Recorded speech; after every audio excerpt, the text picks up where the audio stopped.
Salam əziz tələbələr, dövlət qulluğu imtahanına çox az bir müddət qaldığı üçün dövlət qulluğu ilə bağlı bir neçə sual izahına baxmış olacağıq burada. Bu sualları eyni zamanda magistrlar üçün də əlverişli suallardır, yəni baxa biləcəkləri suallardır. Çünki proqramlar birə-bir eynidir.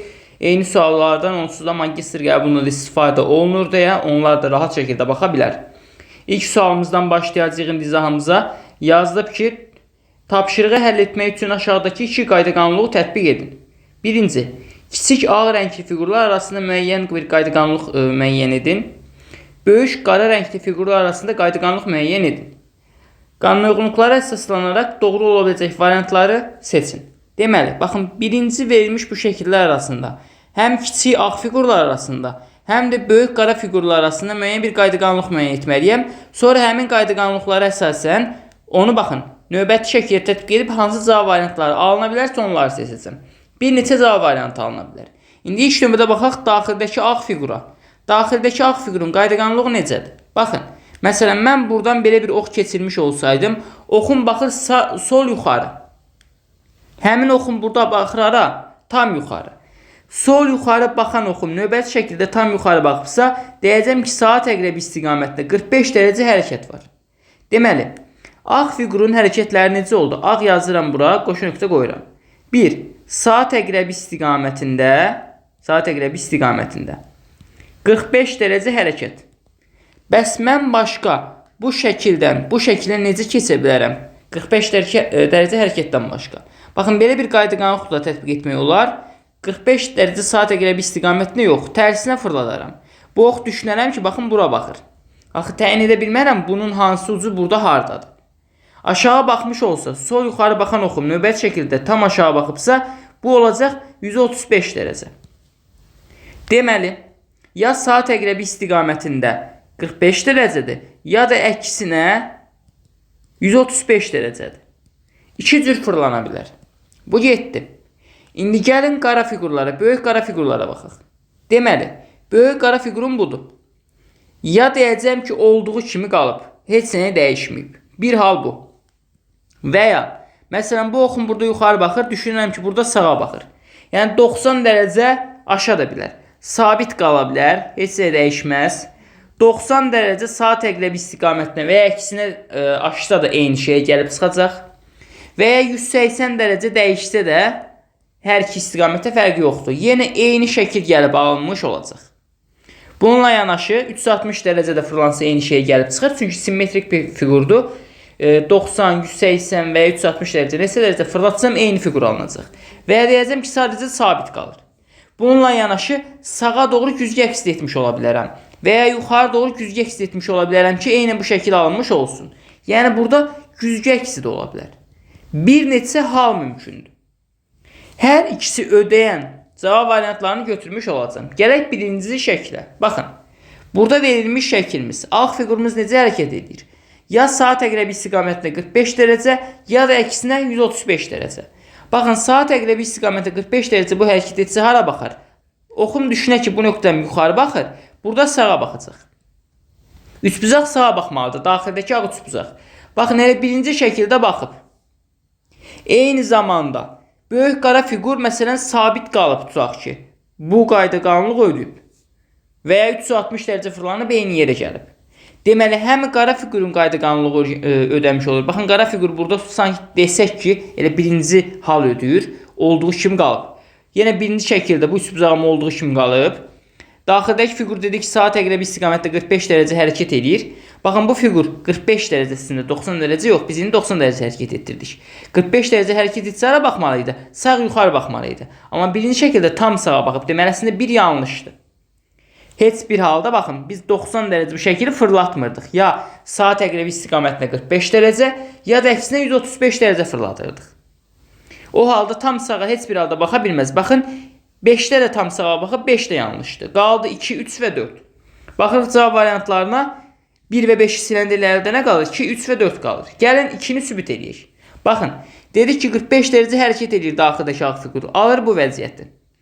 Böyük qara fiqur ya 360 dərəcədə fırlansa eyni vəziyyət alacaq. Böyük qara üçbucağımız və ya sabit qalsa da eyni forma alacaq. Deməli, həqiqətən 2 doğrudur. Daha sonra, məsələn, 3 nəyə görə doğrudur? Baxın, daxildəki ağ üçbucağımız 45 dərəcə saat əqrəb istiqamətində hərəkət edib. Eyni zamanda, baxın, dedik ki, böyük qara fiqurumuz 90 dərəcə hərəkət edə bilər. Buradakı qayda qanunluğa əsasən bu fiqur 90 dərəcə hərəkət etsə də eyni bu şəkil almış olacaq. Çünki simmetrik bir fiqurdur. Amma burada bu üçbucağın 90 dərəcə hərəkət etsə necə olacaq? Baxın, üçüncü şəkildəki kimi. Yəni, bu təpə nöqtəsi yuxarı baxırdısa, indi sağa baxmış olacaq. Həqiqətən sağa baxır. Deməli, 3 də doğrudur. Sonra növbəti bir qayda qanunluğumuz nə idi? Baxın, yenə dördüncü şəkildə kiçik ağ fiqurumuz 45 dərəcə saat əqrəb istiqamətdə fırlanıb. Doğrudur. Eyni zamanda biz böyük fiqura baxıb deyirdik ki, bu 180 dərəcə fırlanmış da ola bilər. 180 dərəcə fırlansa hər şey əksini dəyişir, amma bu simmetrik fiqur idi. Buradan bunu görmək olmurdu. Deməli, indi baxın, biz bu üçbucağı 180 dərəcə fırlatsaq necə olmuş olacaq? Mənim buradakı təpə nöqtəm baxacaq aşağı. Hansı ki, dördüncü şəkildə olan kimi. Yadda saxlayın ki, 180 dərəcə hər hansı bir fiqur fırlatdıqda hər şey əksinə dəyişir. Bu təpə nöqtəsi yuxarıdaydı. İndi harada olacaq? Aşağıda olacaq. Yuxarı dəyişəcək olacaq aşağı. Sağ dəyişəcək olacaq sol.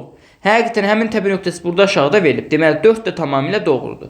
O zaman 2, 3 və 4 doğru cavab kimi D variantını götürmüş olacaq. İkinci sual. Yazıb ki, qanuna uyğunluğu müəyyən edərək doğru variantı müəyyən edin. Baxın. Deməli, rənglərin toplanması ilə bağlı bir sual da ola bilər, amma burada nə ilə nəyi toplayacaq buna qərar vermək olmaz. Çünki birinci şəkildən birbaşa ikinci şəkil alınır. Deməli, rənglərin toplanması deyil. Amma diqqətli baxmış olsaq, rənglər sadəcə əksinə dəyişib. Məsələn, baxın, buradakı 3 dənə ağ kvadrat, burada olub 3 dənə qara. Daha sonra, buradakı bir dənə qara, burada olub bir dənə ağ.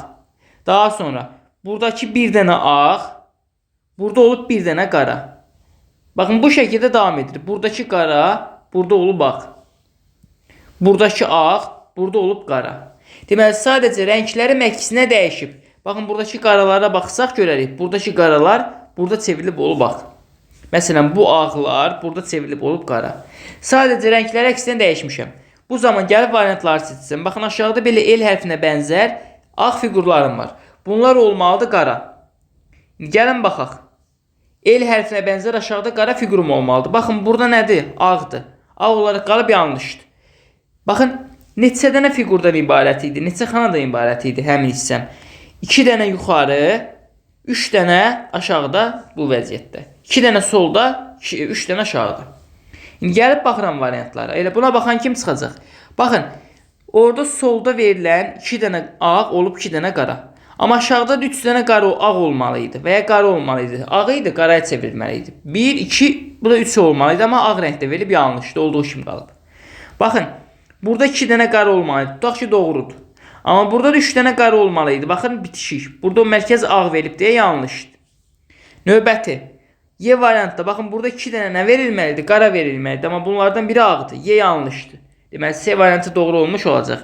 Baxın, üst-üstə 2 dənə qara, ağ çevrildi qaraya. Bir də aşağıda yan-yana 3 dənə qara. 3 dənə ağ çevrildi oldu qara. C variantı tamamilə doğrudur. Artıq digər hissələrə heç baxmamıza ehtiyac yoxdur. Variantları silərək işlədikdə daha rahat tapmış oluruq. Üçüncü sual. Qatlanmış kağızın açılması ilə bağlı bir sual tipidir.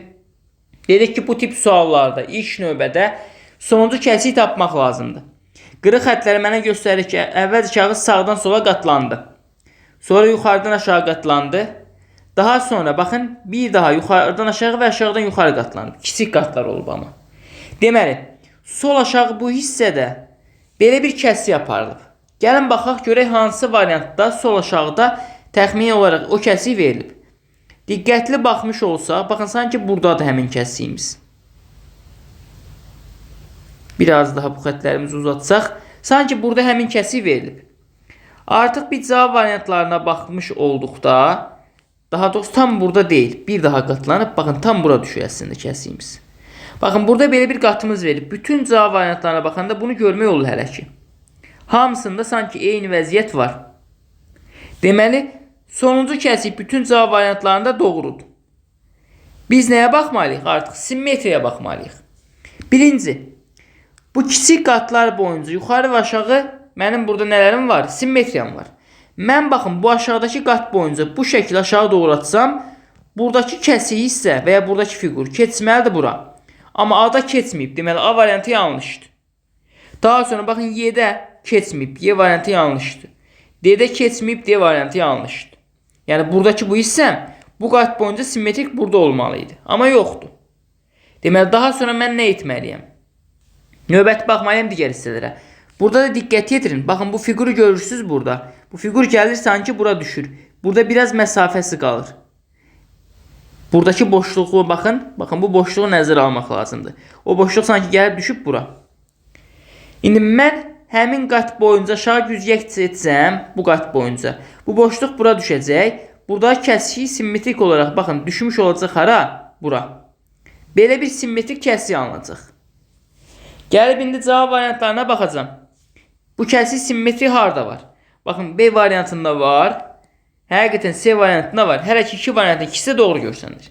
Bəs B ilə C arasındakı fərq hardadır? Burada mərkəz isə bitişikdir. Amma burada mərkəz isə bitişik deyil. Gəlin baxaq buna. Mən burada verilmiş qat boyunca, baxın bu qat boyunca bunu açmağa çalışdıqda necə olacaq? Baxın bunu açmağa çalışdıqda əvvəlcə olacaq belə bir vəziyyət. Bu vəziyyətdə bir fiqur alınacaq. Hansı ki baxın bura qədər olan hissədir bu. Burada mən birləşdirsəm baxın belə bir fiqur alınır. Amma burada baxın tam sərhəddədir. Yəni boşluğu yoxdur deyə burada birbaşa birbirine birləşmiş olacaq. Baxın belə bir şəkili mən harda görürəm? C variantında görürəm. Amma burada baxın belə bir açılış yoxdur. O kiçik fiqur var burada hansı kiçik hissəm var. Bu xətt boyunca açılış yoxdur. Verilməyib bu hissəm. Verilməyib deyə B variantı yanlışdır. Mən bunu açandan sonra baxın bu xətt boyunca da yuxarı asdıqda aşağıdakı bu şəkillər simmetrik olaraq keçib yuxarı. Tamamilə doğrudur. Daha sonra bu qat boyunca sağa doğru asdıqda baxın soldakı fiqurların hamısı simmetrik olaraq keçib sağa tamamilə doğrudur. Hər hansı bir problem yoxdur. Cavabımız C variantıdır. Biraz həqiqətən bu kiçik fiqurların simmetriyasını təyin etmək, xətlərin simmetriyasını təyin etmək biraz çətin idi. Amma diqqətli olsanız yaza bilərdiniz. Dördüncü sual.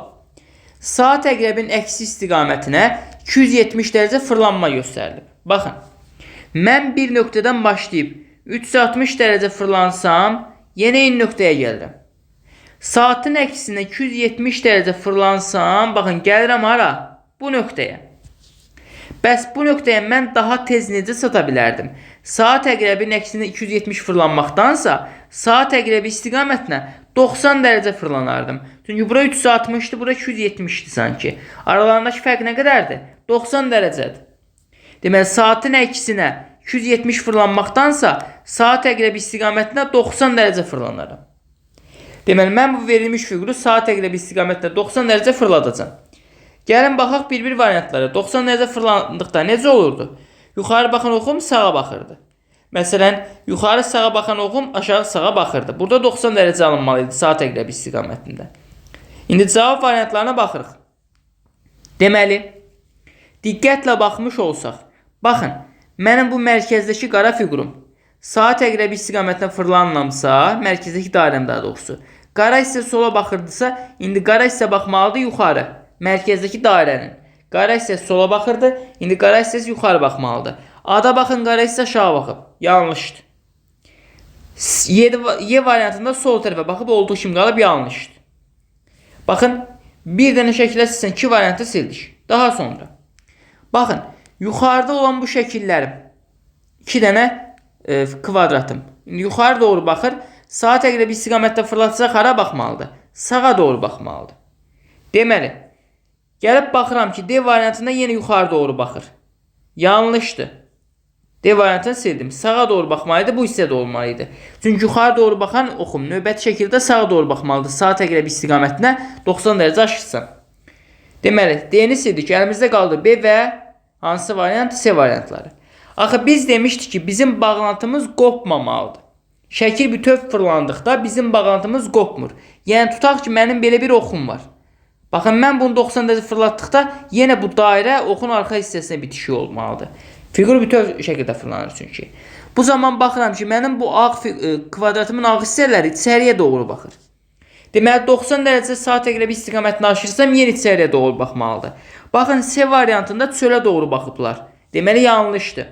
Yenə içəriyə doğru baxmalıydılar. Hansı ki, B variantında olduğu qaydada. Deməli, doğru cavabımız B variantıdır. Baxın, saat əqrəbin əksi istiqamətdə 270 dərəcə fırlatsaz da eynən bu şəkil alacaqdınız. Amma o daha çətin olacaqdır. Daha çətin olacaq deyə bu şəkildə baxmağımız daha məqsədə uyğun olmuş olur. İndi daha sonra keçirik növbəti 5-ci sualımıza. Yazıb ki, verilmiş kəskin prizmanın müstəvi üzərində açılışı hansı cavab variantında düzgün göstərilmişdir? Baxın, kəskin prizmadır. 1, 2, 3, 4, 5, 6. 6 dənə tərəfdən ibarətdir. Deməli, mənim 6 dənə tərəfim olmalıdır. Və mənim, baxın, buradakı, yuxarıdakı və ya aşağıdakı oturacağım. 2 dənə oturacağım var. Bir bu, bir də altda olan oturacaq. Hər hansı bir tərəfin bir kəsiklə ortaqdır, elə deyil. Oturacağım bir tərəfi buradakı bir dənə prizmanın bir hissəsinə sanki bitişikdir. Ancaq bir hissəsinə. Nə ortaya düşməyib, nə də ikisini əhatə etməyib. Baxın, buna görə D variantı yanlışdır. Nəyə görə? Mənim, baxın, bu oturacağım bir dənə hissəyə uyğun gəlməlidir. Ancaq, məsələn, bu hissəyə birləşməlidir, tutaq ki. Amma burada həm bu hissəyə birləşib, həm də tutaq ki, baxın, bu hissəyə birləşib. 2 dənə hissəyə. Yanlışdır. Cəmi bir dənə, baxın, düzbucaqlı desəm, bir dənə düzbucaqlıya birləşməlidir. Bu oturacaq, cəmi burada bir dənə düzbucaqlıya birləşib və ya bir dənə trapesiyə birləşib. Nə desəz artıq. Və ya dördbucaqlı deyək, ən primitiv. Bir dənə dördbucaqlıya birləşib. Amma burada baxın, ikisinə birləşmiş oldu. Həmin buna, həm buna. Artıq D variantı yanlışdır. Daha sonra digər variantlarda hələ ki, bu hissədə problem görünmür. Amma B variantına baxın, yanlışdır. Nəyə görə? B variantında oturacaq yanlış birləşib. Oturacaq da eyni qaydada. Ancaq birinə birləşə bilərdi. Burada baxın, həm buna birləşib, həm buna. 2 dənə düzbucaqlıya birləşib mənim oturacağım. Yanlışdır. Y variantı eyni qaydada. Baxın, mənim oturacağım 2 dənə düzbucaqlıya birləşib sanki. Y variantı yanlışdır. Birinə birləşə bilərdi. Qaldı A variantı və C variantı. İndi A variantı və C variantı arasındakı fərqlər hardadır? Baxın, buradakı fiqurların forması fərqlidir. Bu ikisi belədir. Tam simmetrikdir. Bunlar tam simmetrik deyil. Amma diqqətli olsaq, mən baxın, buradakı simmetri oxu boyunca bunu açmış olsam, baxın, soldakı bu trapesiyamla və ya dördbucaqlımla sağdakı bu trapesiyam nə olacaq? Tam simmetrik olacaq. Yəni, fiqurlar tam simmetrikdir. Bu bununla simmetrikdir. Bu tərəflə simmetrikdir və bu iki tərəfdə bir-birindən simmetrikdir. Tam ortadan açsam simmetrik bir fiqur alınmalıdır. Amma mən baxıram ki, A variantını tam ortadan açdıqda, bəli, bununla bu simmetrikdir. Bununla bu simmetrikdir, amma bu iki fiqur simmetrik deyil. Deməli, A variantı yanlışdır. Amma C variantında, bəli, bu ikisi simmetrikdir. Sonra baxın, bu ikisi simmetrikdir və mərkəzdəkilər simmetrikdir. Bu qat boyunca bunu açmış olsam. Deməli, doğru cavabım məhz C variantı olmuş olur. 6-cı sual, daha öncə qəbula düşmüş bir sualdır. Yazıb ki, oxlardan faydalanaraq sual tapın. Sualımızda nədir? Y hansı hərfə uyğun gələcək və ya nəyə uyğun gələcək, onu tapmalıyam. Baxın, X-dan mən getmişəm hara? H-a. H buradadır, X buradadır. Oxlardan faydalanmalıyam. Baxın, bura gəldim. Ox mənə sağa göstərdi. Sağa getməyimi göstərir. Mən sağa getsəm, buradan mənə yenidən deyir, sola get. Ailəm dəyəcək bir-birinə. Gəl sağa, gəl sola, heç nə əldə edə bilməyəcəm. Deməli, burada qayda nə idi? Mənə ox nə deyirdisə, mən onun əksinə gedəcəkdim. Baxın, buradayım hal-hazırda. Ox sağa get deyir. Mən hara gedəcəm? Sola gedəcəm. Ox aşağı get deyir. Mən hara gedəcəm? Yuxarı gedəcəm. Ox yenə mənə sağa get deyir. Mən hara gedəcəm? Sola gedəcəm. Gördünüz? X-dan çıxdım. Gəldim H-a. Ox mənə nə demişdisə, mən onun əksini tətbiq etdim. Deməli, mən indi Y-dən başlayacağım hərəkətə buradan. Ox mənə nə desə, onun tərsinə gedəcəm. Ox mənə sola get deyir. Mən sağa gedəcəm. Ox mənə aşağı get deyir. Mən yuxarı gedəcəm. Ox mənə sağa get deyir. Mən sola gedəcəm. Ox mənə aşağı get deyir. Mən yuxarı gedəcəm. Ox mənə sağa get deyir. Mən sola gedəcəm. Ox aşağı get deyir. Mən yuxarı gedəcəm. Ox sola get deyir. Mən sağa gedəcəm. Ox aşağı getməyimi deyir. Mən yuxarı gedəcəm. Ox sola getməyimi deyir. Mən sağa gedəcəm. Və yenidən buradan, baxın, ox aşağı getməyimi istəyir. Mən yuxarı gedəcəm. Gələcəm hara? 4-cü yazılana, yəni 4 yazılana. Deməli, Y-dən çıxıb hara getdim? 4-ə getdim. Cavabım olacaq C variantı. Bəs yaxşı, bəzi məqamlarda mən oxu necə seçəcəm? Tutaq ki, gəlmişəm, baxın bu nöqtədəyəm. Burada hansı oxa baxacam? Buna mı baxacam? Buna mı baxacam? Buna mı baxacam? Hər dəfə ox istiqamətində baxdıqda sağ tərəfdə olan oxa baxacam. Oxun istiqamətində baxdıqda sağdakı ox hansıdırsa eyni zamanda ona ən yaxın ox hansıdırsa onun dediyinə baxacam. Baxın, ox istiqamətində sağ tərəf buradır və ya ən yaxın buradır. Ən yaxındakı ox nə deyirsə onun əksinə gedirəm. Bu sola get deyirdi. Mən sağa getdim. Baxın, yenə sağında ən yaxında olan budur. Bu mən aşağı düş deyirdi, mən yuxarı qalxdım və çatdım 4-ə. Deməli, cavab məqətin C variantı olmuş olur. Nisbətən çətin bir sual idi, ilkin halda bunu tapmamız. Yenə daha öncə qəbula düşmüş bir sualdır. Mənə belə bir nümunə verilib buradakı kimi və mən bu sualı tapmağa çalışmalıyam. Deməli, diqqətlə baxmış olsaq. Baxın, bu fiqur 2 hissədən ibarətdir. Buraya yazıram ki, bu fiqur 1 hissədən. Bu hissə 3 hissədən ibarətdir. Deməli, oxun bir mənası var. Buradakı oxun mənası var. Ox sola doğru istiqamətlənirsə, mən bu fiqurları toplayıram. 2 dənəsi burada, 1 dənəsi burada. Oldu 3 dənə. Baxın, burada 2 dənədir. Bir bu, bir bu. Burada 1 dənədir. Ox sağa gedibsə, burada 1 qalıbsa, mən nə edirəm? Çıxıram. Deməli, ox sağa gedəndə bir-birindən çıxıram, ox sola gedəndə toplayıram. Baxaq, gəlin bunu sübut edək. Ox sola gedirsə toplamalıyam. 1, 2. 2 fiqur burada, 1. 1 fiqur burada. Topladım, oldu 3. 3 oldu bu. 3 plus. Daha sonra 1, 2. 2 fiqur burada, 1 fiqur burada. Ox sağa gedirdisə çıxırdım. 2-dən 1 çıxanda 1. Arada toplama işarəsi var. Buradan da alındı 1. 3 plus 1 bizə verir 4'ü. Baxın, həqiqətən bu fiqur 4 dənə hissədən ibarətdir. İndi gəlib baxıram. 1, 2, 3. 3 dənə fiqur burada. 1, 2, 2 dənə fiqur burada. Ox sağa gedəndə nə edirdim? Çıxırdım mən bunu. 3-dən 2 çıxanda 1. Buradan alındı 1. Arada toplama işarəsi var. Plus. Sonra baxın, burada neçə dənə kiçik figurum var? 9 dənə kiçik figurum var. 9. 1, 2, 3, 4, 5. 5 dənə də burada. Oxum sağa gedirsə çıxıram. 9-dan 5 çıxanda 4 qalır. Deməli, bu ikisindən alındı 4. Plus 4. Arada minus işarəsi var. Bu işarə çəkdim və burada hər hansı bir ox işarəm verilməyib. Yəni, neçə dənə fiqur varsa onu yazacağım. 2 dənə fiqur var. 1 plus 4, 5. 5-dən 2 çıxanda 3 qalır. Deməli, 3 dənə fiqur alınmalıdır. O da B variantındadır. Yeganə 3 dənə fiqurum. Deməli, doğru cavabım olacaq B. Yenə daha öncə imtahana düşmüş bir sualdır. Keçirik 8-ci suala. Yenə daha öncə bir ara imtahanda çox istifadə olunan bir sual tipidir. Yazıb ki, toplardan ən az sayda çubuğa malik olanını, əmələ gətirən çubuqların nömrələrini, göstərən ədədlərin cəmini tapın. Nə demək istəyir? Baxın, əslində burada şərt biraz əskik verilib. İmtahanda sizə düşürsə, şərt daha çox olmuş olacaq. Yəni, daha ətraflı veriləcək.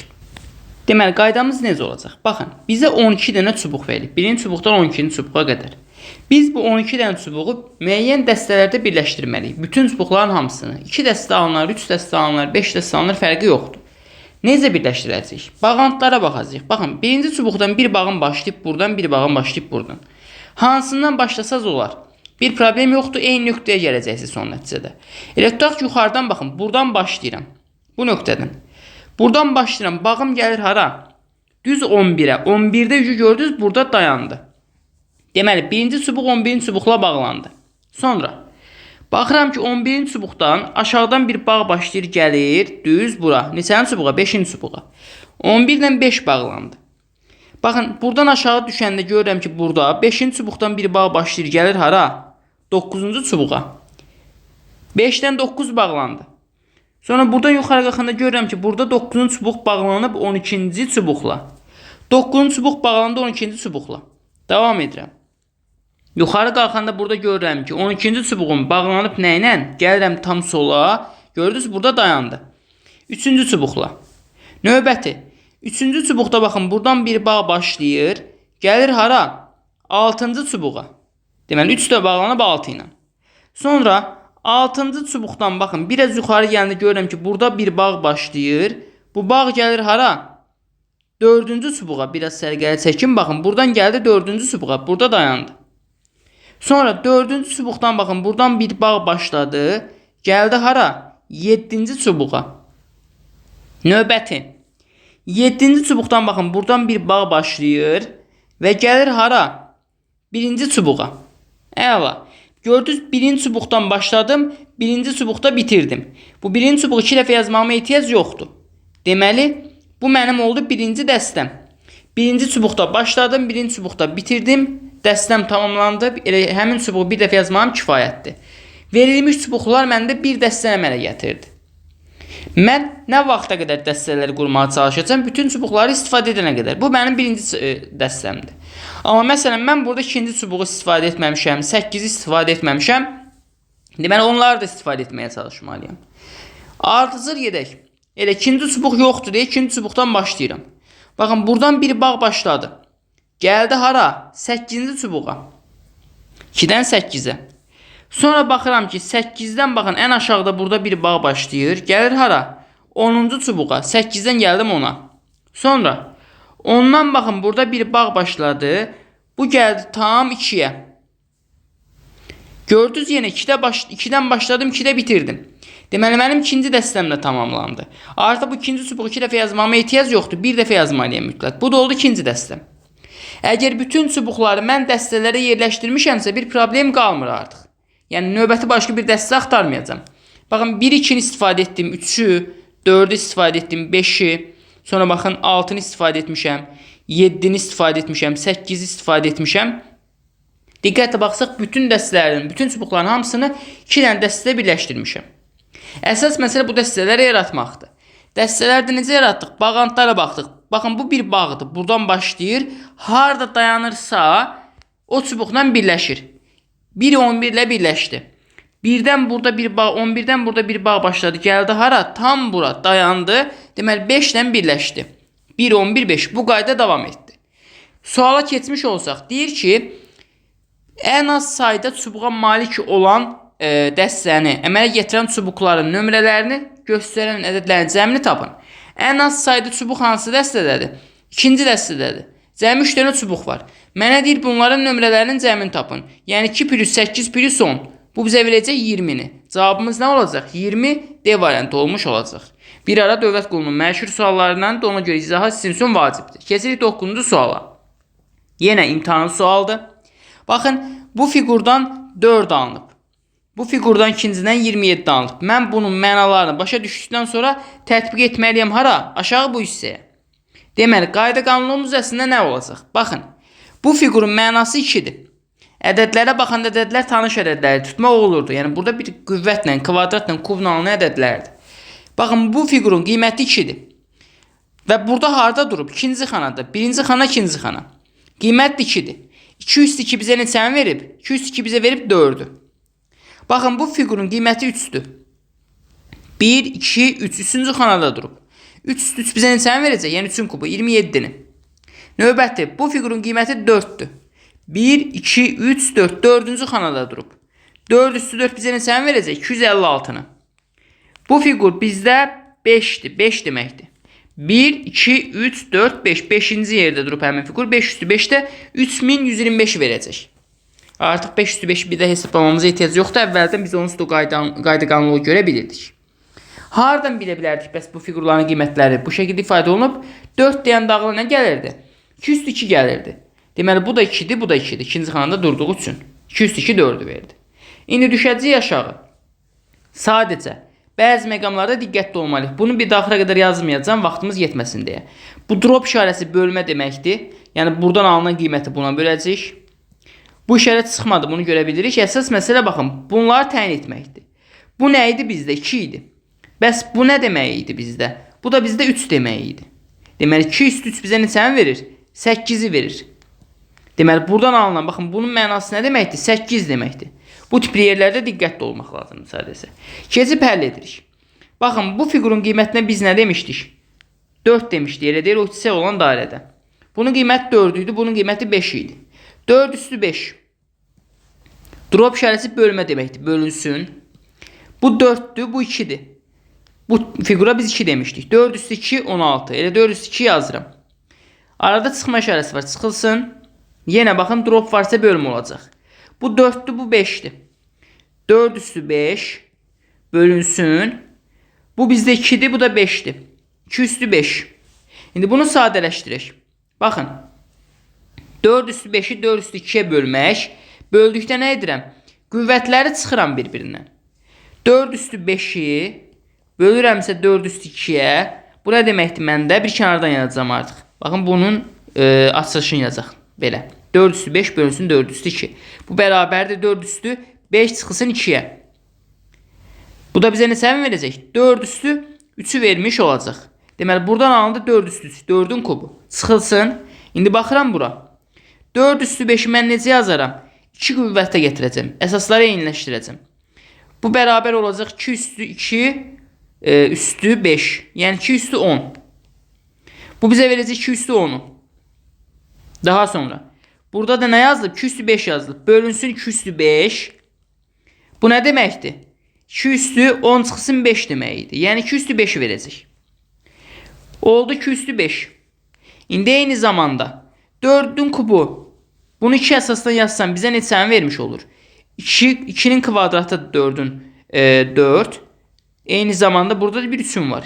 2 vurulsun 3 şəklində yazacağıq bunu. 2 üstü 2 vurulsun üstü 6. Əla.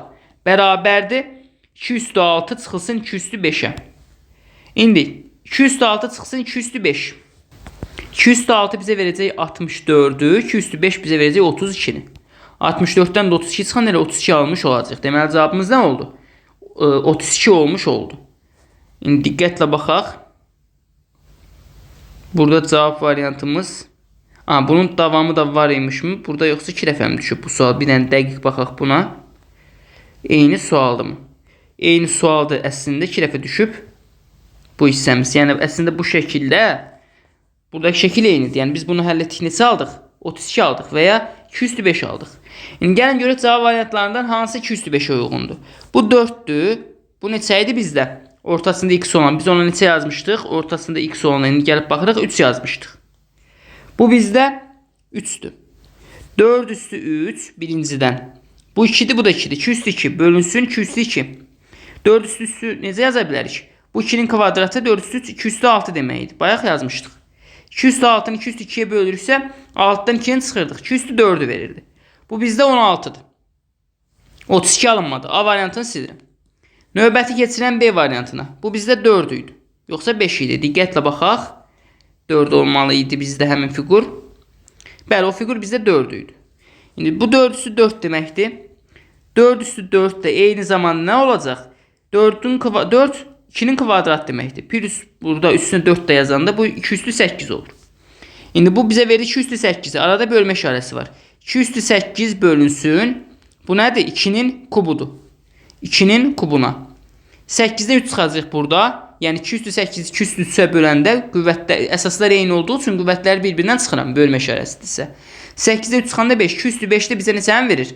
32'ni verir. Həqiqətən biz də cavabı 32 olaraq tapmışdıq. Deməli B variantı doğrudur. Artıq digərlərini yoxlamama ehtiyac yoxdur. Həqiqətən vaxt aparan sualdır. Amma diqqətli olmalıyıq çünki daha öncə qəbulda istifadə olunub. Növbəti 10-cu suala keçirik indi. Deməli yazılıb ki, yenə qanuna uyğun olmayan direkt doğru variantı tapın. Diqqətli baxmış olsaq burada bir ardıcıllığımız var. Baxın 3'dən başlayıb sonra 4'ə keçib. Bu 3, 4, 5 nəyi ifadə edir? Dairələrin nömrələrini. Baxın 3'dən başlamışam. Gəlin başlayaq. 3-cü dairəm hansıdır? Bu 1'dir. Bu 2'dir. Bu da 3'dür. Baxın buradan başladım. 3'dən 4'ə keçmişəm. 4'dən 5'ə. Gəldim 5'ə. 5-ci dairəyə. 5'dən 2'yə qayıtmışam. Baxın gəldim 2-ci dairəyə. 2'dən 1'ə qayıtdım. 1'dən də keçdim hara? 6'ya. Bir ardıcıllıq var. Eyni ikinci şəkildə də 3'dən başlayıb bir ardıcıllıq görə bilərəm. Amma bu sualların mahiyyəti odur ki, şərt deyil yəni hər dəfə 3'dən başlamaq ya yuxarıdan neçədən başlayıbsa aşağıda da ondan başlamaq. Əsas məsələ o ki, ardıcıllıq doğru olsun. Məsələn, A variantı 4'dən başlayıb. 4-cü mən dairədən başlamış olsam, 4-cü dairəm hansıdır? 1, 2, 3, 4 bu dairədir. Baxın, buradan başladım. 4'dən burada keçib 5'ə. Tutaq ki, gəldik, baxın, bura 5'li keçdik 5'ə. 5'dən 6'ya keçdik 6'ya. 6'dan 1'ə, baxın, gəldim bura 1'ə. 1'dən 2'yə keçib, baxın, 1'dən bura neçə keçib? 3'ə keçib, sonra 2'yə qayıdıb.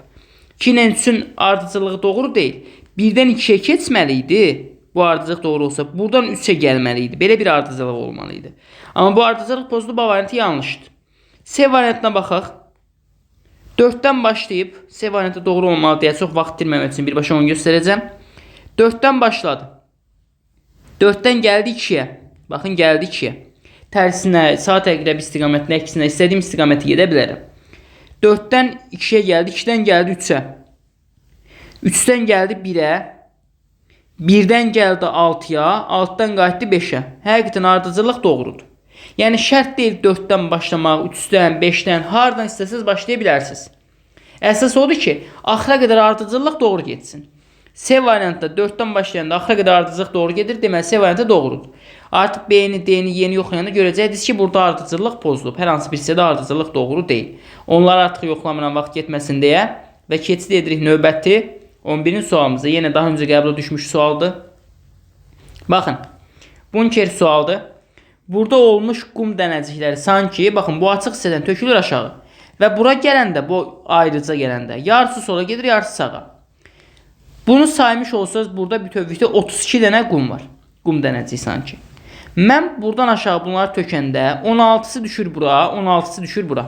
2 yerə bölünür. Sonra bu 16 dənə yenə 2 yerə bölünür. 8-i bura düşür, 8-i bura. Bu 16 yenə 2 yerə bölünür. 8-i bura, 8-i bura. Baxın, bu 8-lər toplanırsa ortada neçə olacaq? 16 olacaq yenə. Yenidən bu 8 dənənin 4-ü düşəcək bura, 4-ü düşəcək bura. 16 dənədən 8-i düşəcək bura, 8-i düşəcək bura. Bu 8-dən 4-ü bura düşəcək, 4-ü də sağ tərəfə. İndi yenə mərkəzdə nə alınacaq? 4 plus 8 12, 8 plus 4 12. Növbəti addıma keçsək, bu 4 dənə ayrılacaq 2 yerə. İkisi bura, ikisi bura. 12 ayrılacaq 2 yerə. 6-sı bura, 6-sı bura.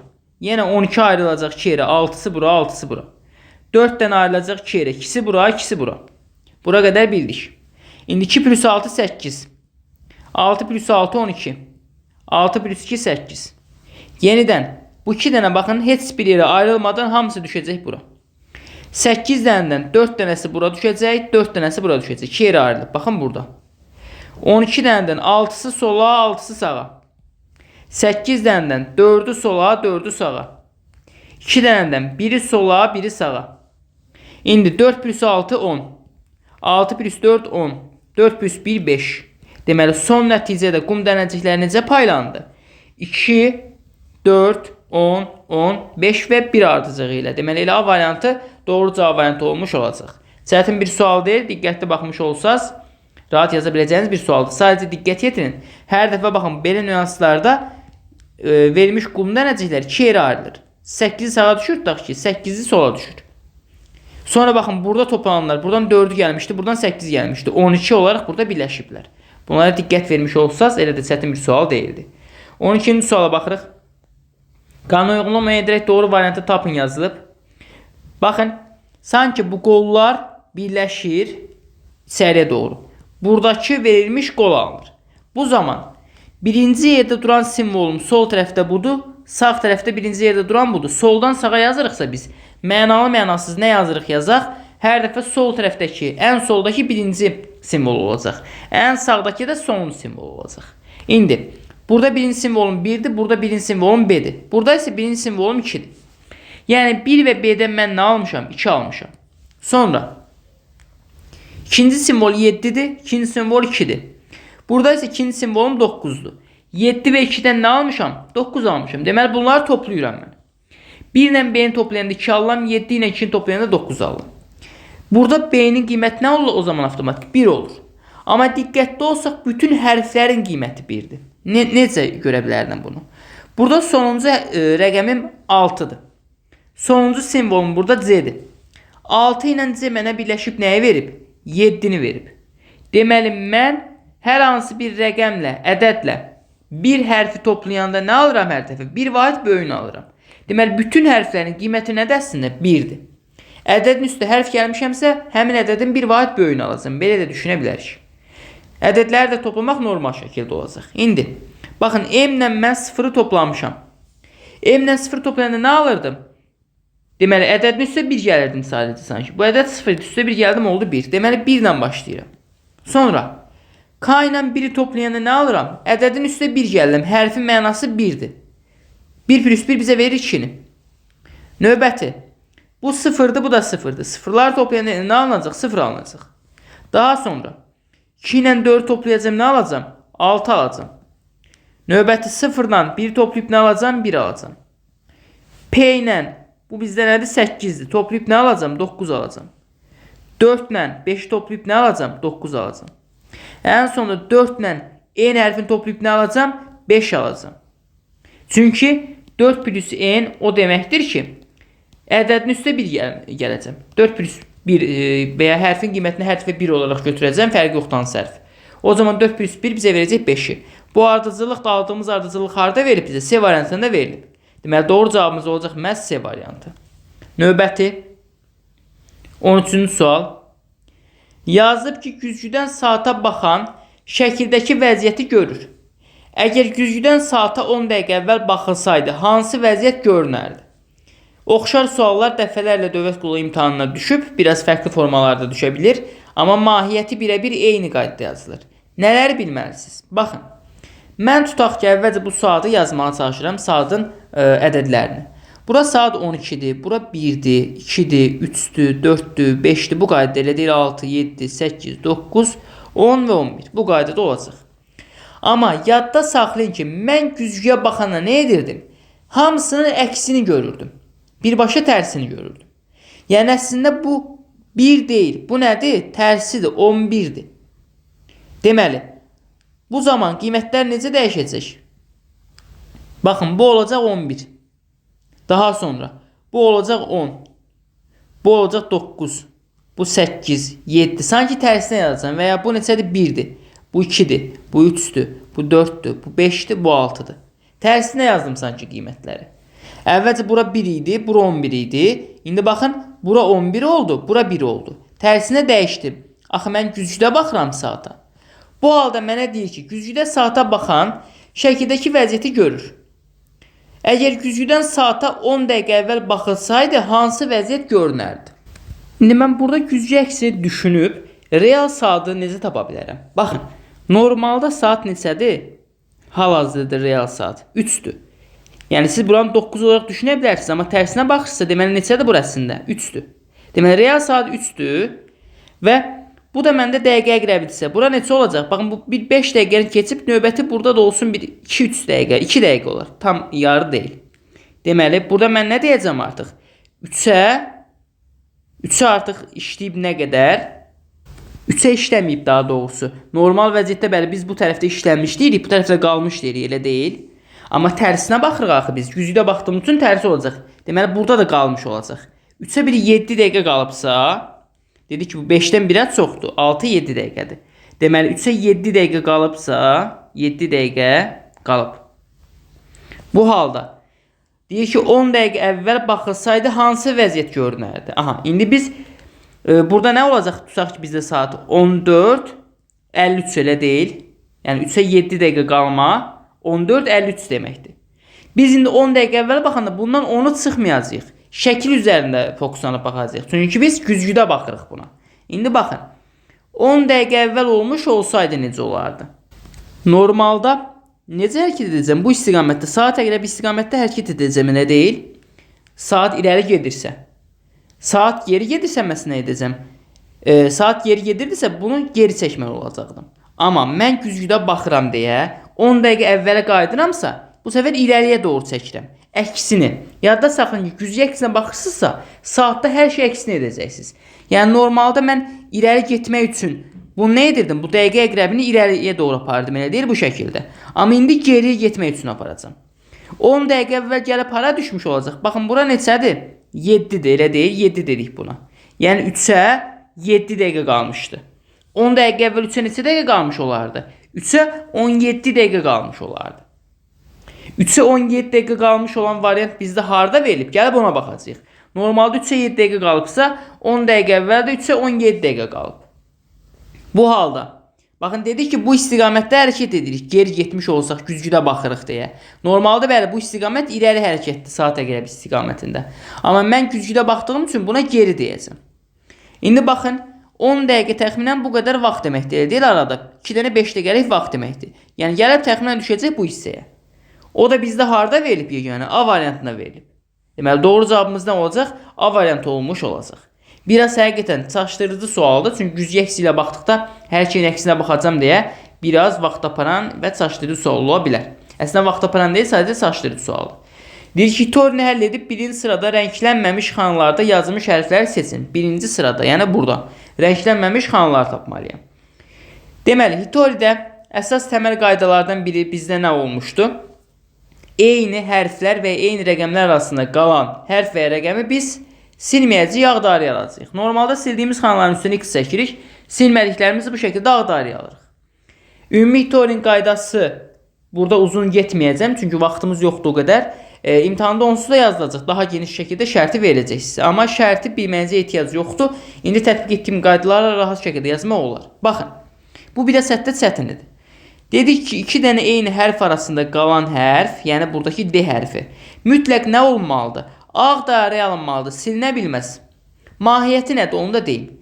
Baxın, mən bunu silirəmsə, rəng burada iki dənə B hərfim var. Təkrarlanma olmasın deyə bunlardan hər hansı birini silməliyim. Ya bunu siləcəm, ya bunu.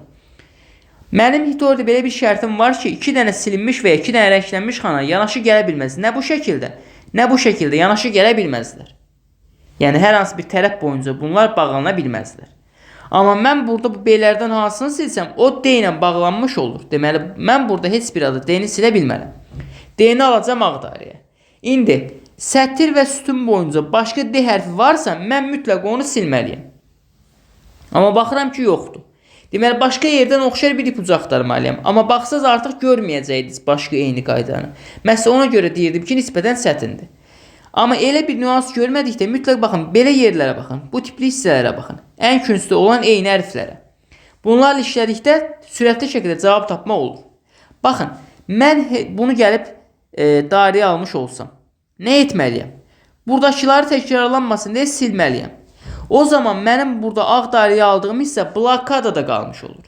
Yadda saxlayın ki, şərtdə də veriləcək bütün ağ dairələr bir-birindən bu şəkildə düz xətlər boyunca birləşməlidirlər. Diagonal bağlantıya biz baxmayacağıq. Amma burada baxıram ki, ancaq diagonal çıxış qalıb. Deməli, D hərfi qalar blokadada. Ona görə mən bunu ağ dairəyə almayacağam. Bunu siləcəm ki, bunları ağ dairəyə alım. Ağ dairəyə aldığım fiqur blokadada qalmasın. Əla, bunu bildik. Növbəti baxın, burada yenə sətir və sütunda başqa D hərfi varsa silərdim, yoxdur. Sətir və sütunda başqa D hərfi varsa silərdim, amma yoxdur. Və yadda saxlayın ki, hər hansı mən bir xananı silirəmsə, onun dörd tərəfini ağ dairəyə almalıyım mütləq. Bu şəkildə. Çünki hər hansı bir tərəfini ağ dairəyə almasam, bir tərəfini silmiş olsam, silinmiş xanalar yanaşı gələr. Yanaşı gəlməsin deyə sildiyim xananın dörd tərəfini ağ dairəyə almalıyım. Növbəti nə edəcəm? Dedim ki, başqa bir ipucu tapa bilmirəmsə heç bir halda. Künclərdə olan, baxın, bu tipli 3 dənə eyni hərflər bir-birinə birləşli hissələrə baxacam. Mən bayaq nə etmişdim burada? Ən küncdə olanı nə etmişdim? Silmişdim. Deməli, ən küncdə olanı silmək daha məqsəd uyğundur. Çünki ən küncdə olanı ağ dairəyə aldıqda, daha sonradan, baxın, bura bağlanır. Növbəti mərhələdə buranı da biz bağlamış olsaq, artıq burada problem yaşamış olacaq. Ona görə çalışın həmişə küncdə olanları silin ki, bir problem yaşamayasınız. Deməli, mən burada bu anı silsəm, sildiyim xananın dörd tərəfini nə edirəm? Ağ dairəyə alıram. Bu şəkildə aldım. Solu və yuxarısı yox deyə bunlara baxmıram onsuz da. Bu A hərfini burada ağ dairəyə almışamsa, təkrarlanma olmasın deyə bunu da siləcəm. Sildiyim xananın dörd tərəfini ağ dairəyə almış olacam. İndi baxın, mən bu B-ni burada silmiş olsam, bu Y hərfi qalar blokadada. Y hərfi blokadada qalması deyə mən bu B hərfi nə edəcəm? Ağ dairəyə alacam. Bunlar bir-birindən bağlanmış olacaq. Hər hansı bir problem yoxdur hələ ki. İndi mən bu A hərfi blokadada qalmasın deyə bu B hərfini silə bilmərəm. Bu B-ni nə edəcəm? Ağ dairəyə alacam.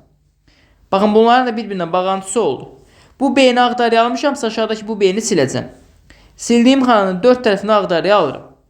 Növbəti, daha sonra baxaq hansı hissəyə. Məsələn, mən başqa hansı bağlantıları görə bilərəm. Burada bu C-ni ağ dairəyə almışamsa, bu C-ni burada siləcəm. Sildiyim xananın dörd tərəfini ağ dairəyə alacam. Mən burada bu A-nı ağ dairəyə almışamsa, bu A-nı siləcəm. Sildiyim xananın hər tərəfini ağ dairəyə alacam. İndi mən burada bu B-ni silsəm, baxın, məndə burada aşağıda qalacaq. Aşağıda bağlantıda, diagonal bağlantı qalacaq, yəni blokadada qalacaq A hərfim. Deməli, mən bu B-ni silə bilmərəm. Bu B-ni ağ dairəyə alacam. Hələ ki, baxın, bütün ağ dairələrin bir-birindən bağlantılıdır. Mən bu C-ni burada silə bilmərəm. Bu C-ni burada silmiş olsam, baxın, sol tərəfdə bağladığım ağ dairələrin sağ tərəfdəkilərlə çıxışı olmayacaq. Deməli, mən bunu ağ dairəyə almalıyam ki, bunların buradan çıxışı olsun, yuxarıya doğru.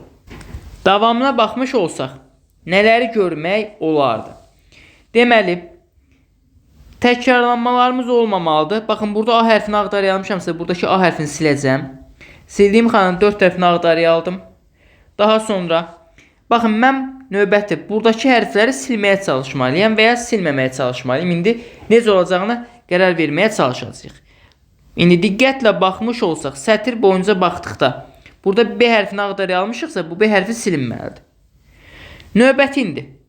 Mən baxın, bu B hərfini silmiş olsam, yuxarıdakı gördüyünüz bu 3 dənə və ya hətta 4 dənə ağ dairə blokada da qalmış olur. Belə diaqonal çıxışa baxmayacağıq biz.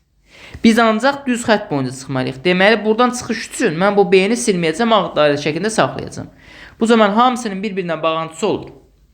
Bütün ağ dairələr bir-birinə bağlandı. Bir tərəfdən bağlanmaları kifayətdir. Qara rənglədiyim xanalar və X çəkdiyim xanaların bir-birinə bağlantısı yoxdur. Diaqonal bağlantı biz bağlantı deməyəcəyik. Və sual belədir. Birinci sətirdə, birinci sırada rənglənməmiş, yəni ağ dairəyə aldığım xanalarda yazılmış hərflər seçin. Hansılardır? Y-dir, B-dir və D-dir. Y, B və D. 2, 4 və 5. Hansı variantda verilib? B variantında verilib. Deməli, doğru cavabımız olacaq məhz B. 15-ci suala baxırıq.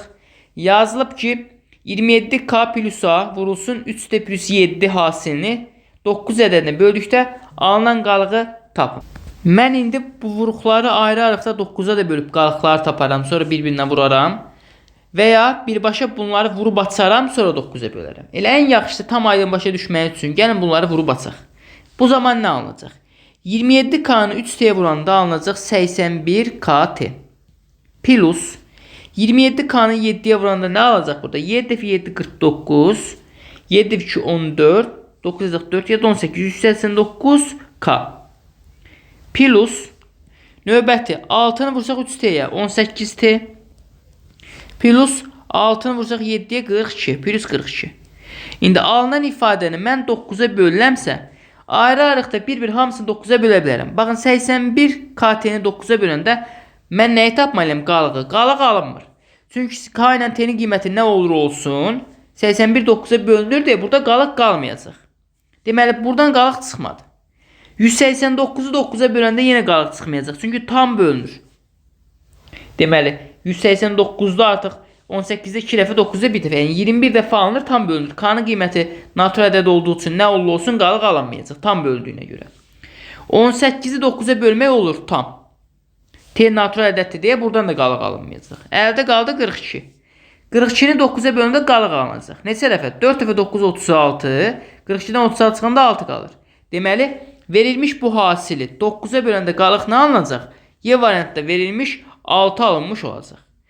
Hələ ki ilk 15-ci sualla videonun sonuna gəlmiş olduq. Davamında növbəti izah videosunda mütləq görmüş olacaqsınız. Davamında qalan suallar yenə döşəmə pilləkən məsələləri var, rebus sualları var, cədvəl qrafik diaqram sualları var, şəkil münasibətləri, kakuro, tərəzi, mətn məntiq təhlil tipli suallarımız var ki, bunun da davamını növbəti izah videosunda maksimum şəkildə izah etmiş olacağam. Növbəti izah videolarına görüşənə qədər hələlik.